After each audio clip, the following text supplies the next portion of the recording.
जय हिंद दोस्तों, जय Hind sir. Commando defence academy में आपका हार्दिक स्वागत और अभिनंदन। इस क्लास में बात कर रहे थे बनास नदी, है ना। लास्ट क्लास थी चंबल नदी की पढ़ रहे थे। चंबल नदी की साइड नदियां में जिसमें बनास नदी। तो बनास नदी की बात करें तो बनास नदी का उद्गम कहाँ से होता है? राजसमंद से होता है, ठीक है।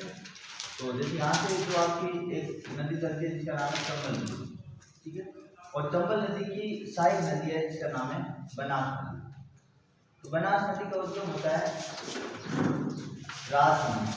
उद्गम कहाँ से होता है?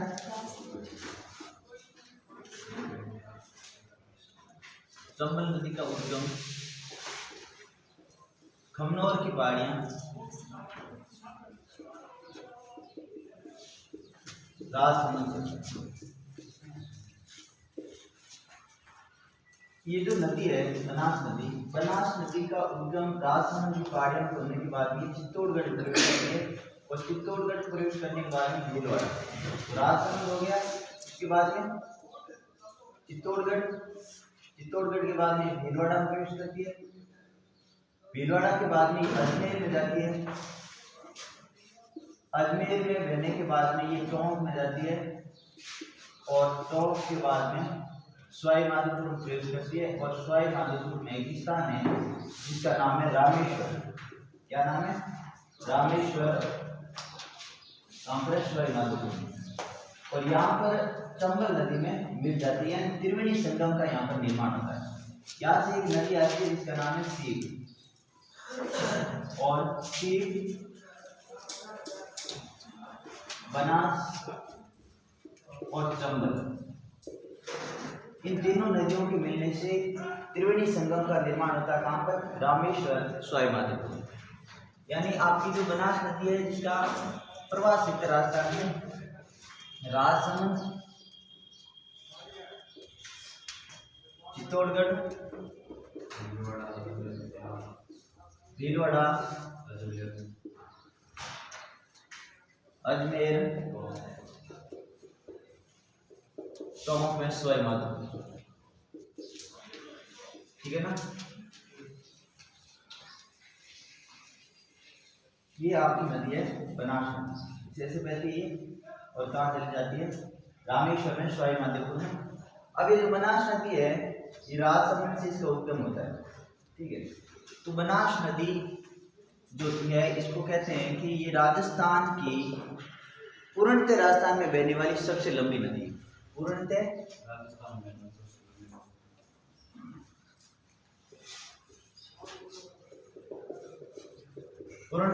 में बहने वाली सबसे लंबी नदी कौन सी है? बनास नदी, ठीक है। आपकी जो बनास नदी है ना, बनास नदी पर बांध स्थित है। अब कौन कौन से बांध स्थित है? तो जहाँ बनास नदी उद्गम होता है वहां से राजसमंद से उद्गम होता है। और राजसमंद में एक इस नदी पर बांध स्थित है जिसका नाम है नंदसमंद। क्या नाम है? नंदसमंद। और ये कहाँ पर है? राजसमंद में स्थित, ठीक है। नंदसमंद बांध कहाँ पर स्थित है? राजसमंद। उसके बाद में इस नदी पर एक बांध स्थित है जिसका नाम है बिशलपुर बांध। दूसरा कौन सा है? बिशलपुर बांध।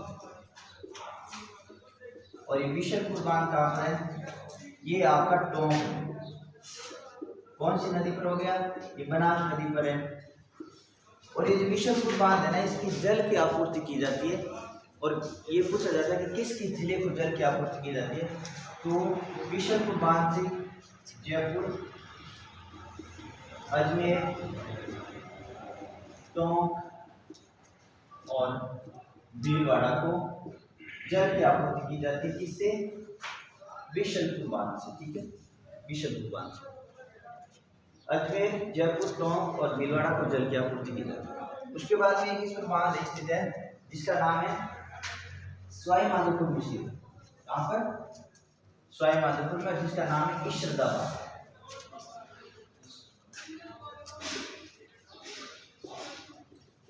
इशरदा बांध कहाँ पर है? सवाई माधोपुर में, ठीक है। इस नदी पर हो गया, बनास नदी पर हो गया। अब जो इशरदा बांध है कहाँ पर स्थित है? सवाई माधोपुर में स्थित है। लेकिन जल की आपूर्ति किसको करता है? ये जयपुर और टोंक को करता है।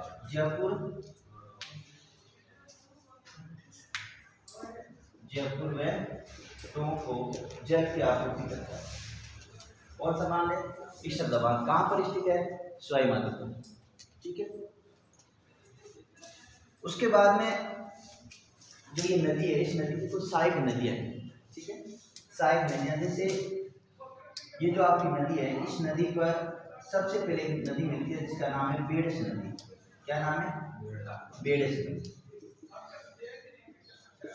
ये जो बेड़स नदी है ना, ये इसका उद्गम होता है उदयपुर से।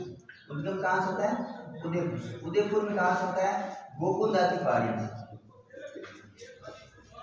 उदयपुर में गोकुंदा की पहाड़ी से उद्गम होता है। और ये उदयपुर में कुछ दूरी बहने के बाद उदयपुर में उदय सागर झील है। कौन सी? उदय सागर झील। और उदय सागर झील को पार करने के बाद इस नदी का नाम क्या हो जाता है? बेड़स नदी नाम हो जाता है। और इस नदी के किनारे ही उदयपुर में आहार सभ्यता स्थित है। कौन सी सभ्यता? आहार सभ्यता। कहाँ पर है?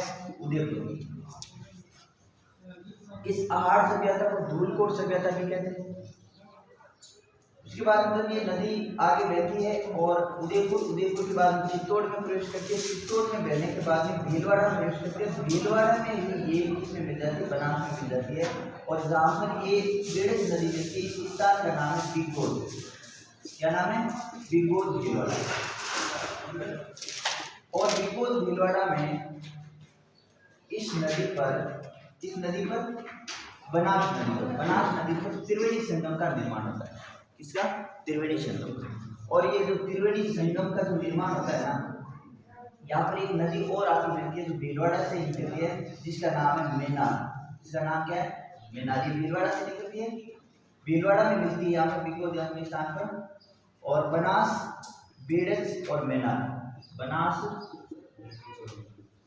बेड़च और मेनार, ये जो नदियां मिलती है यहाँ पर बिगबोध भीलवाड़ा में, यहाँ पर त्रिवेणी संगम का निर्माण होता है। तो बनास नदी पर दूसरा त्रिवेणी संगम हो गया। पहला काम हुआ रामेश्वर सवाई माधोपुर में, ये एक काम हो गया बिगबोध भीलवाड़ा में। अब एक और है राजमहल टोंक।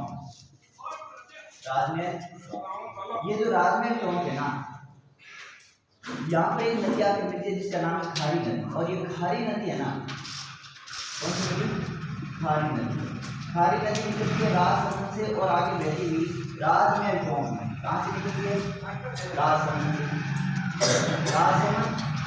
के बाद में अजमेर और टोंक में बहती हुई किस मिलती है? टोंक में बनास नदी मिलती है राजमहल टोंक। राजमहल नामक स्थान पर यहाँ पर त्रिवेणी संगम का निर्माण होता है। यहाँ पे एक नदी और आती है जिसका नाम है डाई नदी। क्या नाम है? डाई नदी। तो तीसरा संगम कौन सा हो गया? त्रिवेणी संगम।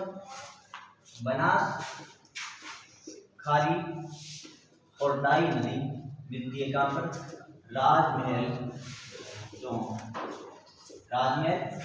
में, जहाँ पर त्रिवेणी संगम का निर्माण होता है। तो बनास नदी पर 3 संगम त्रिवेणी संगम स्थित है। कौन कौन से? एक तो हो गया बिगबोध भीलवाड़ा, दूसरा राजमहल टोंक और तीसरा रामेश्वर सवाई माधोपुर। ठीक है।